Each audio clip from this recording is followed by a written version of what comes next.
Today we are going to discuss about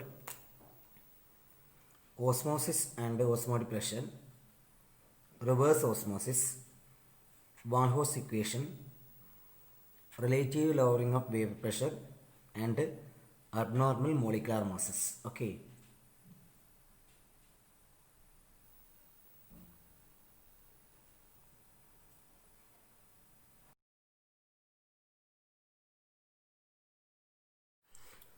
Then, what is osmosis? Simple. Osmosis means osmosis is related to solvent. First, solvent. Then, what is osmosis? Osmosis is the movement of pure solvent into solution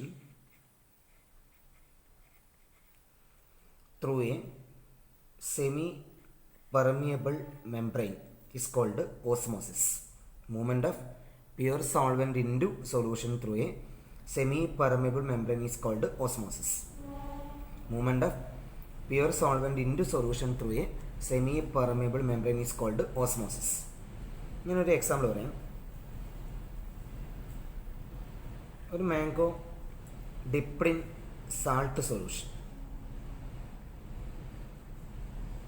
അതെന്ത് ചെയ്യും? ഇത് shrink ചെയ്യും.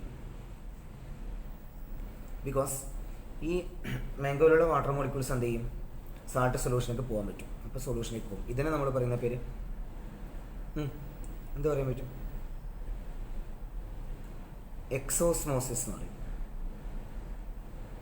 എങ്കിൽ എങ്ങനെയാണെങ്കിൽ grape dipped in water എന്ത് ചെയ്യും? Swell ചെയ്യും. Because of endosmosis. രണ്ട് ടൈപ്പിൽ ഓസ്മോസിസ് പറയാൻ പറ്റും. ഒന്ന് എക്സോസ്മോസിസും മറ്റൊന്ന് endosmosis. What is osmosis? Movement of pure solvent into solution through a semi permeable membrane is called എന്താണ്? ഓസ്മോസിസ്. ഇനി മാംഗോ ഇതിലേക്ക് ഇത് എക്സോസ്മോസിസ്, അതായത് ഇതിലത്തെ വാട്ടർ മോളിക്യൂൾസ് ഏതിലേക്ക് പോയി? സാൾട്ട് സൊല്യൂഷനിലേക്ക് പോകുന്നു. Grape dipped in water swell ചെയ്യാൻ കാരണം ഈ വാട്ടറിൽ നിന്നുള്ള ഇതിലേക്ക് ഗ്രേപ്പിലേക്ക് പോയി. അപ്പം എന്താ പറയുക? അപ്പം അത് എൻഡോസ്മോസിസ്. ഗ്രേപ്പിനെ ഇത് റിലേറ്റ് ചെയ്യുന്ന സമയത്ത് മാംഗോനെ റിലേറ്റ് ചെയ്യുന്ന സമയത്തും മാംഗോനെ റിലേറ്റ് ചെയ്യുന്ന സമയത്ത് എക്സോസ്മോസിസ്, ഇത് എൻഡോസ്മോസിസ്. ഓക്കെ. ഇനി വാട്ട് ഈസ് ഓസ്മോട്ടിക് പ്രഷർ എന്നുള്ളത്? ഇപ്പം ഞാൻ പറഞ്ഞു, വെൻ ഒരു പ്യുവർ സോൾവെൻറ്റ് ഏതിലേക്ക് പാസ് ചെയ്യുന്നു? സൊല്യൂഷനിലേക്ക് പാസ് ചെയ്തു through a semi permeable membrane. അപ്പോൾ ഞാൻ ആ സമയത്ത് ഞാൻ എന്ത് ചെയ്തു പറയാം? ഒരു പ്രഷർ, ഈ സൊല്യൂഷനിൽ ഞാനൊരു പ്രഷർ അപ്ലൈ ചെയ്യുന്നു. ഈ സൊല്യൂഷനിലേക്ക് ഞാനൊരു പ്രഷർ അപ്ലൈ ചെയ്തു. ഓക്കെ, അപ്ലൈ ചെയ്തു. അപ്പോൾ പ്രഷർ അപ്ലൈ ചെയ്യുന്ന സമയത്ത് എന്ത് സംഭവിക്കുക? ഞാൻ ഈ പ്രഷർ അപ്ലൈ ചെയ്യുന്ന സമയത്ത് ഈ സോൾവെൻറ്റ് ഈ സൊല്യൂഷനിലേക്ക് പോകുന്നത് റെസിസ്റ്റ് ചെയ്യും. ഓക്കെ, ഏത്? ഈ സോൾവെൻറ്റ് സൊല്യൂഷനിലേക്ക് പോകുന്നത് റെസിസ്റ്റ് ചെയ്യും. അപ്പോൾ ഞാനത് ഒരു പ്രഷർ അപ്ലൈ ചെയ്ത സമയത്ത് അപ്പം ഇങ്ങനെ പറയാം, the excess pressure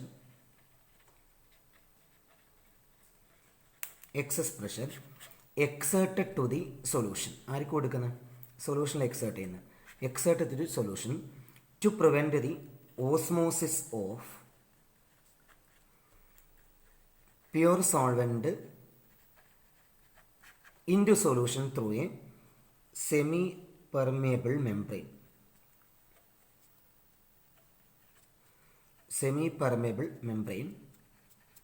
this is called എന്ത് പറയാൻ പറ്റും?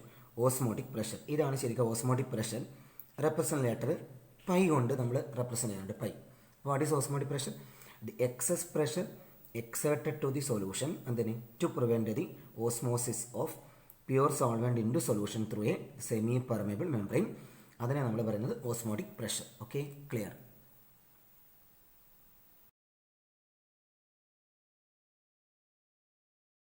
നെക്സ്റ്റ് എന്നോട് എഴുതിയിട്ടുണ്ട് വാട്ട് ഈസ് റിവേഴ്സ് ഓസ്മോസിസ് എന്നുള്ളത്. ഒന്ന് ഈ ഡയഗ്രാം നോക്കാം, ഞാൻ വരച്ച. ഇത് സാൾട്ട് പ്ലസ് വാട്ടറാണ്, സാൾട്ട് സൊല്യൂഷൻ. ഞാനിവിടെ വാട്ടർ ഉണ്ട്, ഇവിടെ വാട്ടർ ഉണ്ട്. എന്ത് ശരിക്കും ഇതുവരെ ഈ ലെവലിൽ ഒരു വാട്ടർ ഉണ്ടാവും, വാട്ടർ.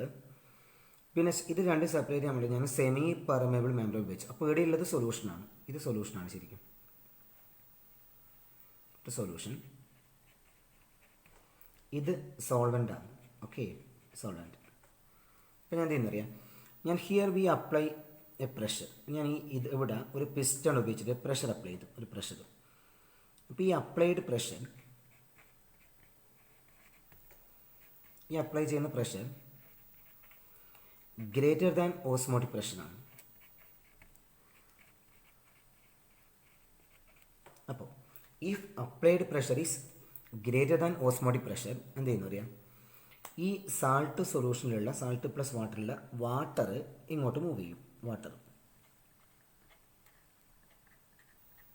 ഈ വാട്ടർ ഇങ്ങോട്ട് മൂവ് ചെയ്യും, അപ്പോൾ വാട്ടർ മൂവ് ചെയ്ത് കഴിഞ്ഞാൽ എന്താ സംഭവിക്കും, അതായത് the solvent present in the solution, that is here means water. ഇപ്പോൾ ഈ വാട്ടർ മൂവ് ചെയ്താൽ ഇവിടെ വാട്ടർ ഫില്ല് ചെയ്ത് പിന്നെ എന്ത് ചെയ്യും, ഇവിടെ ഫില്ല് ചെയ്ത് ഇങ്ങനെ നിറഞ്ഞ് മെല്ലെ എന്ത് ചെയ്യും, ഇവിടെ നിന്ന് നേരെ അടുത്ത സ്റ്റെപ്പിൽ മെല്ലെ വാട്ടർ പുറത്തേക്ക് പോകും അല്ലേ, ഇവിടെ വാട്ടർ ഏതിലൂടെ, സെമി പെർമേബിൾ മെംബ്രെയിനിലൂടെ വന്നു. അപ്പോൾ നോക്കിയോ, if applied pressure is greater than osmotic pressure, the solvent present in the solution move towards the solvent through a semi-permeable membrane. This is called reverse osmosis. If the applied pressure is greater than osmotic pressure, the solvent present in the solution move towards the solvent through a semi-permeable membrane is called reverse osmosis.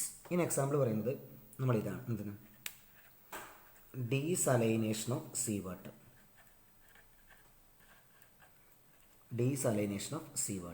ഇതാണ് reverse ഓസ്മോസിന് എക്സാമ്പിളായിട്ട് പറയുന്നത്. Okay, അപ്പോൾ what is reverse osmosis? If the applied pressure is greater than osmotic pressure, the solvent present in the solution, here water, move towards the solvent, വാട്ടറിലേക്ക്, through a semi permeable membrane. This is called reverse osmosis. Okay,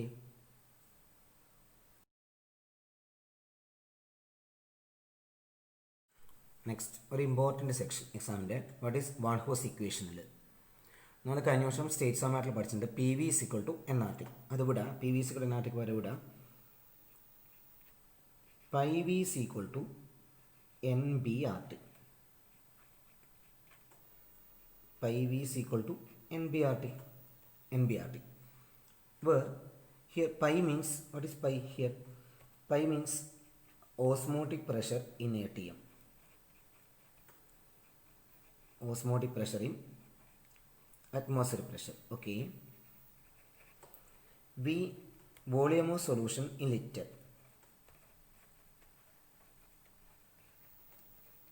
Solution in liter. NB number of moles of solute.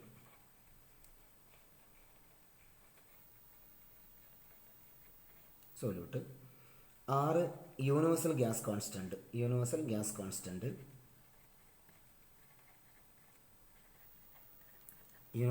constant in the value orthoko 0.0821 liter atmosphere, mole raised to -1, Kelvin raised to -1. T temperature.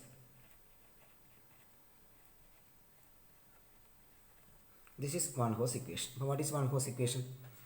Pi v is equal to, what is Van Hoos equation? Pi v is equal to NBRT. Okay, pi v is equal to NBRT. Here. Then, ഞാൻ ഇവിടെ pi V സിക്കൂടെ N B R T എന്ന് പറഞ്ഞു. നിങ്ങൾ നോക്കിക്കോ, pi V സിക്കൂടെ N B R ടിയിൽ ഇവിടെ pi is equal to N B by V into R T എന്ന് എഴുതാം. ഓക്കെ, N B by V into R T. Pi is equal to N B by V into R T. അങ്ങനെയാണെങ്കിൽ എൻ്റെ question pi is equal to ഇതിൽ N B number of moles of solute, B volume of solution litre. എങ്കിൽ അങ്ങനെയാണെങ്കിൽ pi is equal to എന്ത് എഴുതാം? C R T എന്ന് എഴുതാം. C means concentration. ഇവിടെ സി ഉദ്ദേശിക്കുന്നത് മൊളാരിറ്റി. നമ്മൾ എം കൊണ്ട് റെപ്രസെൻ്റ് ചെയ്ത സാധനം C. Then pi is equal to C R T എന്ന് വേണമെങ്കിൽ എഴുതാം. Okay, pi is equal to C R T. ഈ ഇക്വേഷൻ എടുത്ത് നോക്കാം. ഇനി എനിക്ക് ഈ വാൻ ഹോസ് ഇക്വേഷൻ ഉപയോഗിച്ചിട്ട് how can you determine molecular mass of non volatile solute. Molecular mass of non volatile solute എങ്ങനെ കാണാൻ പറ്റും?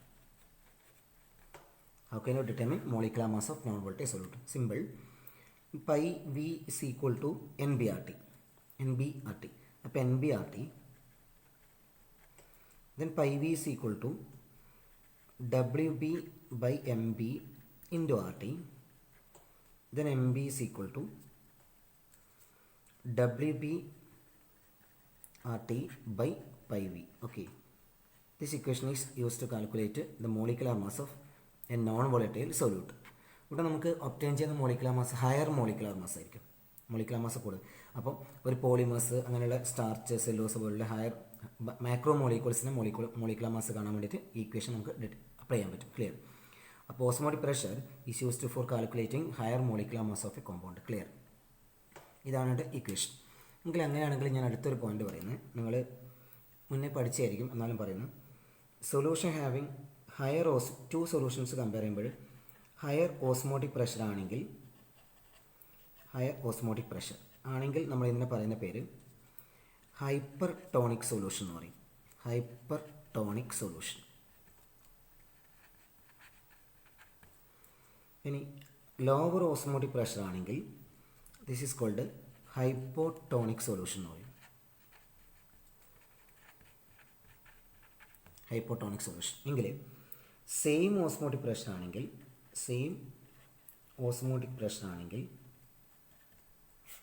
this is called isotonic solution. Okay, isotonic solution. The solution having higher osmotic pressure is called higher osmotic pressure is called രണ്ട് solution compare ചെയ്യുമ്പോൾ ഒന്ന് hypertonic solution, lower osmotic pressure is called hypotonic solution, same osmotic pressure is called isotonic solution. ഈ isotonic solution ആകുമ്പോൾ പ്രത്യേകത pi1 equal to pi2. For isotonic solution pi1 is equal to pi2. അല്ലെങ്കിൽ അടുത്തൊരു case പറഞ്ഞാൽ വളരെ easy ആയിട്ട് പറഞ്ഞാൽ number of മോസെല്ലാം equal ആണെങ്കിൽ pi1 നമ്പർ ഓഫ് മോസെല്ലാം ഇതിങ്ങനെ എഴുതാവാണെങ്കിൽ ആറും ടി എൽ ഈക്വൽ ആണെങ്കിൽ pi1 by v1 equal to എന്ത് എഴുതാം pi2 ബൈ v2 എന്ന് എഴുതാം. ക്ലിയർ. ഇനി വോളിയം സെയിം. അടുത്തത് ഈ ഇത് ഇനി അടുത്ത് ഇപ്പം pi1 ഈസ് കൂടി pi2 എന്നത്. ഇനി ഇവിടെ ഇപ്പം pi1 അല്ല, ഇവിടെ ഇപ്പം NB1 NB2 ആണ്. ഇങ്ങനെയാണ്.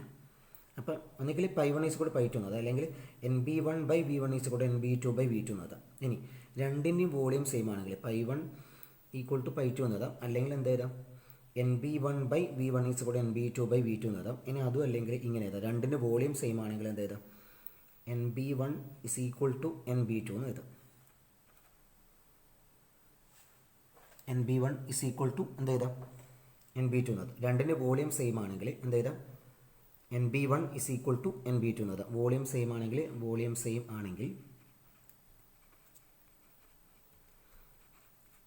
NB1 is equal to NB2 എന്ന് എഴുതാം. അതായത് നമ്മളിങ്ങനെ പറഞ്ഞ പോലെ WB1 by MB1 is equal to WB2 by MB2 എന്ന് എഴുതാം. WB1 by MB1 is equal to എന്ത് എഴുതാം WB1 by MB1 is equal to WB2 by MB2 എന്ന് എഴുതാം. Okay, clear. ഇതും ഒന്ന് ക്ലിയർ ചെയ്യുക. ഇത് ഓസ്മോട്ടിക് പ്രഷറിനോട് റിലേറ്റ് ചെയ്യുന്ന ഇത്രയും പോയിന്റ്സ്. അപ്പോൾ solution having higher osmotic pressure is called hypertonic solution, lower osmotic pressure is called hypotonic solution. അങ്ങനെയാണെങ്കിൽ same osmotic pressure is called isotonic solution. Then for isotonic solution ഇതാ point ഇവിടെ. For isotonic solution pi1 is called pi2, then NB1 by v1 is called NB2 by v2. പിന്നെ four same volume same ആണെങ്കിൽ ഞാൻ ഇവിടെ തന്നെ എഴുതിയിട്ടുണ്ട് NB1 is called NB2, that is NB1 is called NB2, then WB1 by MB1 is called WB2 by MB2. അങ്ങനെ isotonic solution ഒരു example പറയുന്നത് 0.9% solution of sodium chloride is isotonic with blood. ഇത് വേണമെങ്കിൽ ഓർത്ത് വെക്കുക. 0.9% solution sodium chloride is isotonic with blood. Okay, clear. Next ശ്രദ്ധിച്ചോ, നമ്മൾ കഴിഞ്ഞ ക്ലാസ്സിൽ പറഞ്ഞൊരു കാര്യമുണ്ട്. What are the 4 types of colligative properties? First one elevation boiling point, second one depression freezing point, third osmotic pressure. നമ്മൾ 3 പറഞ്ഞു. ഏറ്റവും last relative lowering of vapour pressure. അപ്പോൾ ഇത് പറയുമ്പോഴേ നമ്മൾ relative lowering of vapour pressure. അപ്പോൾ ഇത് പറയുമ്പോൾ നമ്മൾ ആ റിലേഷൻ പഠിച്ചിട്ടുണ്ട്. റൗൾട്ട്സ് ലോൻ്റെ സെക്കൻഡ് കേസിൽ എന്താ എഴുതിയത്? ഇങ്ങനെ എഴുതിയില്ലേ, P0A minus PS by P0A equal to Kb or XB, mole fraction of non-volatile solute. അങ്ങനെയാണെങ്കിൽ relative lowering of vapor pressure is a colligative property because it is equal to mole fraction of non-volatile solute. ഇനി നമ്മൾ വീണ്ടും എഴുതിയിട്ടുണ്ട് P0A minus PS by P0A equal to XB. How can you write mole fraction എന്നുള്ളത് ഇങ്ങനെ എഴുതിയിട്ടുണ്ട് WB by MB into MA by WA. എങ്കിൽ ഇവിടുന്ന് എന്ത് കാണാം? എം ബി കാണാം. Then M B is equal to എങ്ങനെ എഴുതാം? എം ബി ഇങ്ങോട്ട് വരും. അപ്പം WB into MA by WA into P0A minus PS by P0A. Clear? This is the expression for calculating molecular mass of a non-volatile solute using relative lowering of vapor pressure. For relative lowering of vapor pressure is a colligative property because it is equal to the mole fraction of non-volatile solute. Then how can you calculate molecular mass? MB is equal to WB into MA by WA. WB MB is equal to WB into MA by WA into P0A minus PS by P0A. Okay, clear? Okay.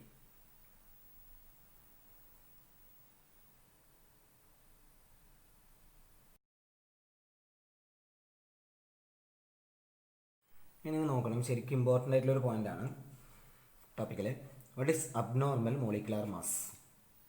Abnormal meaning അതിൽ തന്നെ ഉണ്ട്, normal അല്ല എന്ന് പറഞ്ഞാൽ ഇപ്പം ഞാനിവിടെ എഴുതി വെച്ചോട്ടോ, the molecular mass obtained from all the 4 types of colligative property is not a normal molecular mass. ഇതൊന്നും എന്തല്ല? നോർമൽ മോളിക്കുലാർ മാസ് അല്ല. ഇപ്പോൾ നമ്മൾ ആദ്യം പഠിച്ചത് എലിവേഷൻ വോളിയം ഒന്ന് എം ബി കണ്ടു, ഇക്വേഷൻ ഇതാ KB into WB into 1000 by delta TB into WA. ഇതൊരു ഡിപ്രഷൻ ഫ്രീ സിമ്പോൾ കണ്ടു, എന്ത് MB ഈസ് കൂട്ട് KF into WB into 1000 by delta TF into WA. ഇനി ഇപ്പോൾ തൊട്ട് മുമ്പേ ഓസ്മോ ഡിപ്രഷൻ കണ്ടു, MB ഈസ് കൂട്ട് WB RT ബൈ πB. ഇപ്പം ചെയ്ത റിലേറ്റീവ് ലോവറിംഗ് വേപ്പർ പ്രഷർ കണ്ടു, എന്ത് MB ഈസ് കൂട്ട് WB into MA by WA into P0A minus PS by P0A. ഇതാ ഞാൻ ഇവിടെ എഴുതിയിട്ടുണ്ട് റിലേറ്റീവ് ലോവറിംഗ് വേപ്പർ പ്രഷറിൻ്റെ. ഇത് ഓസ്മോ ഡിപ്രഷൻ്റെ കേസ്, ഇത് എലിവേഷൻ ബോയിലിംഗ് പോയിന്റ്, ഇത് ഡിപ്രഷൻ ഫ്രീ സിമ്പോൾ. ഓക്കെ, എങ്കിൽ അങ്ങനെയാണെങ്കിൽ നമുക്ക് ഇങ്ങനെ പറയാം, ഈ മെഷർ ചെയ്യുന്ന ഈ മോളിക്കുലാർ മാസിലെ ഈ 4 മോളിക്കുലാർ മാസും 4 ഈ മെഷർ ചെയ്യുന്ന 4 മോളിക്കുലാർ മാസും this is not a normal molecular mass. ഇതെന്തല്ല? നോർമൽ മോളിക്കുലാർ മാസ് അല്ല. ക്ലിയർ? ഒന്നിക്കൽ either greater than the normal molecular mass or less than that of the normal molecular mass. ഒന്നിക്കൽ എന്താവാം? ഈ മെഷർ ചെയ്യുന്ന ഈ മോളിക്കുലാർ മാസിനെ നമ്മൾ പറയുന്ന പേര് ഒബ്സർവ്ഡ് മോളിക്കുലാർ മാസ് എന്ന് പറയും, OMM എന്ന് എഴുതാം. ഇത് ഈ ഒബ്സർവ്ഡ് മോളിക്കുലാർ മാസ് ഒന്നിക്കൽ ഒരു പോസിബിലിറ്റി വന്നാൽ ഒന്നിക്കൽ greater than the normal molecular mass, അല്ലെങ്കിൽ ഈ observed molecular mass less than that of the normal molecular mass. ഇങ്ങനെയാണെങ്കിൽ നമ്മൾ ഇതിനെ പറയുന്നതാണ് അബ്നോർമൽ മോളിക്കുലാർ മാസ് എന്ന് പറയും. What is abnormal molecular mass? The molecular mass obtained from all the 4 types of colligative properties not a normal molecular mass, either greater than or less than that of the normal molecular mass. This is called abnormal molecular mass. Okay, അതിൽ ഈ abnormal molecular mass arises due to 2 reason ഉണ്ട്. First reason association of solute particles. For example ഞാൻ പറയുന്നത് CH3COH in benzene എന്ന് പറഞ്ഞു, acetic acid in benzene. ഈ acetic ആസിഡിൻ്റെ normal molecular mass 60 ആണ്, 60. അപ്പോൾ ഈ അസറ്റിക് ആസിഡ് എടുക്കുമ്പം ഞാൻ ഇങ്ങനെ എഴുതാം, അതാണ് സൊല്യൂട്ട്. അപ്പോൾ അസറ്റിക് ആസിഡ് വേണമെങ്കിൽ ഇങ്ങനെ എഴുതാം, C ഡബിൾ ബോണ്ടോ ഇവിടെ OH എന്ന് കൊടുക്കാം. പിന്നെ അതേപോലെ ഒന്നും കൂടെ CH3 എന്ത് കൊടുക്കാം, C ഡബിൾ ബോണ്ടോ ഇവിടെ OH എന്ന് കൊടുത്തു. എന്നിട്ട് അതിനുശേഷം ഈ അസറ്റിക് ആസിഡിൻ്റെ ഈ 2 മോളിക്യൂൾസ് നമ്മൾ എന്ത് ചെയ്യും, കൂടിച്ചേരും.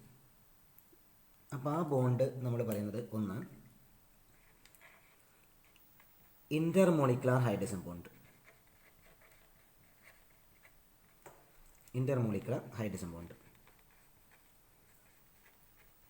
അപ്പം association takes place due to intermolecular hydrogen bond. രണ്ടാമത് സെക്കൻഡ് കേസ് ഈ ഇന്റർമോളിക്കുലാർ ഹൈഡ്രജൻ ബോണ്ടാണ്. ഇനി സെക്കൻഡ് കേസ് എന്താ പറയുക, പിന്നെ ഇന്റർമോളിക്കുലാർ ഹൈഡ്രജൻ ബോണ്ട് ഉണ്ടാകുമ്പോൾ അവിടെ നടക്കുന്ന പ്രോസസ്സ് ഡൈമറൈസേഷനാണ്. ഡൈമറൈസേഷൻ നടക്കും. ആ സമയത്ത് ഈ മോളിക്കുലാർ മാസ് എന്ത് ചെയ്യും, അത് കൂടും. മോളിക്കുലാർ മാസ് കൂടും. അപ്പോൾ എത്ര അറിയും മോളിക്കുലാർ മാസ് കൂടുന്നത്? അതാണ് നമ്മളുടെ observed molecular mass. That is observed molecular mass is equal to twice that of the normal molecular mass. അപ്പോൾ നമുക്ക് ഈ അസറ്റിക് ആസിഡ് ബെൻസീൻ നമ്മൾ കൊളിഗേറ്റീവ് പ്രോപ്പർട്ടീസ് മെഷർ ചെയ്യുമ്പോൾ നമുക്ക് എത്ര കിട്ടുക? 120 കിട്ടും. അപ്പോൾ observed molecular mass is equal to 2 into normal molecular mass. Okay, ഈ 3 പോയിന്റ് ഓർത്ത് വെക്കും അസോസിയേഷനിൽ. ഓക്കെ, അസോസിയേഷനിൽ. ഇനി ഇതേപോലെ ശരിക്കും ശ്രദ്ധിക്കണം പറയുന്നത്. പിന്നെ ഞാൻ ഈ ഡിസോസിയേഷൻ എടുക്കുന്നു. പൊട്ടാസ്യം ക്ലോറൈഡ് KCl എടുത്തു. KCl ഡീകമ്പോസ് ചെയ്യുമ്പോൾ എന്ത് കിട്ടും? K plus plus Cl minus കിട്ടും. അപ്പോൾ അങ്ങനെയാണെങ്കിൽ ഇവിടെ പൊട്ടാസ്യം ക്ലോറൈഡ് മോളിക്കുലാർ മാസ് വരിക ഏകദേശം വരുന്നത് 75 ആണ്. 75. അങ്ങനെയാണെങ്കിൽ ഞാൻ ഇവിടുന്ന് ഒബ്സർവ് ചെയ്തപ്പോൾ എനിക്ക് കിട്ടിയ എത്ര അറിയാം? ഒബ്സർവ് ചെയ്തപ്പോൾ എനിക്ക് കിട്ടിയത് ഇതിൻ്റെ normal molecular mass of potassium chloride. ഇവിടെ ഒബ്സർവ് ചെയ്തപ്പോൾ എനിക്ക് കിട്ടിയത് 37.5 ആണ്. 37.5 ആണ്. അപ്പോൾ 37.5 പറഞ്ഞാൽ 30, 30, 60, 15, 75. ഓക്കെ, അപ്പോൾ പകുതിയാണ്. അങ്ങനെയാണെങ്കിൽ ഇത് നടക്കാൻ കാരണം ബിക്കോസ് ഓഫ് ഡീകമ്പോസിഷൻ.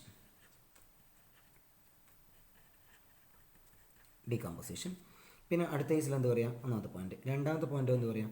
ഡീകമ്പോസിഷൻ നടക്കുന്ന സമയത്ത് ഇവിടെ നമ്പർ ഓഫ് മോളിക്യൂൾസ് അല്ലേ, അത് ഇൻക്രീസ് ചെയ്തു. അപ്പോൾ മോളിക്കുലാർ മാസ് എന്ത് ചെയ്തു? ഡിക്രീസ് ചെയ്തു. ഇവിടെ നമ്പർ ഓഫ് മോളിക്യൂൾസ് എന്ത് ചെയ്തു? നമ്പർ ഓഫ് മോളിക്യൂൾസ് ഡിക്രീസ് ചെയ്തു. അപ്പോൾ മോളിക്കുലാർ മാസ് ഇൻക്രീസ് ചെയ്തു. അപ്പോൾ ഇവിടെയാണെങ്കിൽ നമ്പർ ഓഫ് മാസ് ഇൻക്രീസ് ചെയ്തു. K പ്ലസും Cl മൈനസിൻ്റെ നമ്പർ കൂടിയില്ലേ ഡീകമ്പോസ് ചെയ്യും. അപ്പോൾ മോളിക്കുലാർ മാസ് എന്ത് ചെയ്തു? ഡിക്രീസ് ചെയ്തു. അപ്പോൾ എത്ര ഡിക്രീസ് ചെയ്ത്? ഒബ്സർവ്ഡ് മോളിക്കുലാർ മാസ് എന്ന് പറഞ്ഞാൽ ഹാഫ് ഇൻറ്റു നോർമൽ മോളിക്കുലാർ മാസ്സാണ്. ഓക്കെ, അപ്പോൾ അങ്ങനെയാണ് ശരിക്കും എന്തുണ്ടാവും? ഈ നമ്മളുടെ അബ്നോർമൽ മോളിക്കുലാർ മാസ് ഉണ്ടാകുന്നത്. അപ്പോൾ അബ്നോർമൽ മോളിക്കുലാർ മാസ് ഉണ്ടാകുന്ന 2 കേസ്. ഒന്ന്, abnormal molecular mass arises due to association of solute particles. Second one, dissociation of solute particles. Okay, clear?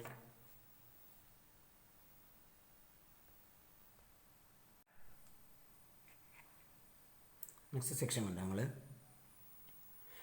Van Hoff factor പറഞ്ഞു. വാൻ ഹോസ് ഫാക്ടർ സംഭവം സിമ്പിൾ. ഇപ്പോൾ നിങ്ങൾ observed molecular മാസും നോർമൽ മോളിക്കുലാർ മാസും പഠിച്ചു. എങ്കിൽ അങ്ങനെയാണെങ്കിൽ വാൻ ഹോസ് ഫാക്ടർ I എന്ന് പറഞ്ഞാൽ I is equal to normal molecular mass by observed molecular mass. What is van Hoff factor? It is a ratio of normal molecular mass to observed molecular mass, or I is equal to observed colligative property by normal colligative property. One Hose factor means it is a ratio of normal molecular mass to observed molecular mass or observed colligative property to normal colligative property. എങ്കിൽ അങ്ങനെയാണെങ്കിൽ ഇപ്പോൾ നമ്മൾ നോക്കുമ്പോൾ four dissociation നടക്കുമ്പോൾ I greater than 1 ആണ്. then for association I less than 1 ആണ്. Okay, what is Van Hoos factor കിട്ടി? ratio of normal molecular mass to observed molecular mass or observed colligative property to normal colligative property. then for dissociation I greater than 1, for association I less than 1. എങ്കിൽ അങ്ങനെയാണെങ്കിൽ for 100% dissociation അല്ലെങ്കിൽ 100% dissociation നടക്കുന്നുണ്ടെങ്കിൽ I is equal to number of ions ആണ്. I ആർക്ക് ഈക്വലാണ്? Number of അയോൺസിന് ഈക്വലാണ്. For example sodium chloride, ഇവിടെ ഐയുടെ വാല്യൂ 2 ആണ്. ഇനി NaCl ഡീകമ്പോസ് ചെയ്യുമ്പോൾ എന്ത് കിട്ടും? Na പ്ലസും Cl മൈനസും. നിങ്ങൾ അങ്ങനെ നോക്കണ്ട, ഇത് എത്ര Na എത്ര Cl നോക്കിയാൽ മതി. 1 + 1 2. ദെൻ BaCl2, ഇപ്പോൾ Ba1Cl2, Ba2 പ്ലസും 2Cl മൈനസ് കിട്ടൽ. പകരം ഇവിടെ I ഈസ് ഈക്വൽ ടു 3 ഇങ്ങനെ ഓർത്താൽ. പിന്നെ FeCl3, Fe1, അപ്പോൾ ഇവിടെ ഐയുടെ വാല്യൂ 4. പിന്നെ അടുത്തത് Al2SO4 ത്രൈസ്, ഇവിടെ ഐയുടെ വാല്യൂ 5, 2 + 3 5. ഓക്കെ, പിന്നെ അടുത്ത കേസിൽ വേണമെങ്കിൽ നമുക്കൊരു പരീക്ഷയ്ക്ക് വന്നൊരു ക്വസ്റ്റൻ ആണ് K4FeCN6 എന്നുള്ളത്. ഇതിലെടുക്കുമ്പോൾ ഇവിടെ 4 പൊട്ടാസ്യം ഉണ്ടാവും, ഒരു ഈ അയോൺ ഉണ്ട്. അപ്പോൾ അവിടെ ഐയുടെ വാല്യൂ 5 ആണ്. ഇത് ഓർത്ത് നോക്കുക 100% ഡിസോസിയേഷൻ നടക്കുമ്പോൾ. ഓക്കെ, ഇനി നോൺ ഇലക്ട്രോലൈറ്റ് ആണെങ്കിൽ, ഫോർ നോൺ ഇലക്ട്രോലൈറ്റ് എക്സാമ്പിൾ നമ്മൾ പറഞ്ഞ ഗ്ലൂക്കോസ്, കെയിൻ ഷുഗർ, പിന്നെ യൂറിയ, ഇതെല്ലാം വരുമ്പോൾ ഓർത്ത് നോക്കുക ഐയുടെ വാല്യൂ 1 ആണ്. For non electrolyte like glucose, cane sugar and urea ഇതെല്ലാം ആകുമ്പോൾ ഐയുടെ value I is equal to 1 ആണ്. 100% ഡിസോസിയേഷൻ നടക്കുമ്പോൾ ഐയുടെ വാല്യൂ നമ്പർ ഓഫ് അയോൺസിന് ഈക്വൽ ആണ്. ക്ലിയർ. ഇനി ഒരു പോയിന്റും കൂടെ എടുത്ത് നോക്കുക ലാസ്റ്റായിട്ട്, കുറച്ചൊന്നും പഠിക്കാനുള്ള സാധനമാണ് ഇത്, പിന്നീട് ആവശ്യമുള്ള സംഭവം. Degree of dissociation, degree of ഏത് dissociation, degree of dissociation alpha D എന്ന് എഴുതാം. That is equal to I minus 1 by N minus 1. Okay, I minus 1 by N minus 1. N number of particles, number of moles, number of substance പറയാം. Then degree of association, degree of association